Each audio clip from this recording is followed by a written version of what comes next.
नाज़रीन, धारी में उमरकोट का सूरज कुमार जी रिपोर्ट शामिल कंदासीं तो उमरकोट CIA पुलिस की वही कार्रवाई 80 कटन में 2,20,000 नशेआवर पुड़ियों आदाब सफ़ीना और 2 करोला कारन समेत 4 ॼणा गिरफ़्तार करे केस दाखिल।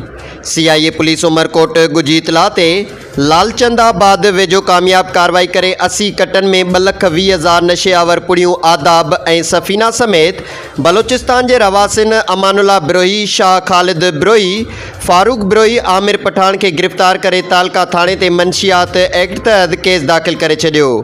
ॼाणायल मंशियात फ़रोश बलोचिस्तान जा रवासी आहिनि जेके मुख़्तलिफ़ तरीक़नि सां उमरकोट अची करे नशेआवर पुड़ियों आदाब ऐं सफ़ीना विकिरो कंदा हुआ। अॼु गुजी इतला ते कामयाब कार्रवाई करे 4 मंशियात फ़रोशन अमानुल्ला बिरोही, शाह खालिद बिरोही, फारूक बिरोही, आमिर खान पठान के 80 कटन 2,20,000 सफ़ीना ऐं आदाब जी पुड़ियुनि ऐं 2 करोला गाॾियुनि समेत 4 ॼणनि खे गिरफ़्तार करे मंशियात एक्ट तहत केस दाखिल कियो वियो आहे। CIA पुलिस जो चवणु आहे त वधीक जांच करे रहिया आहियूं।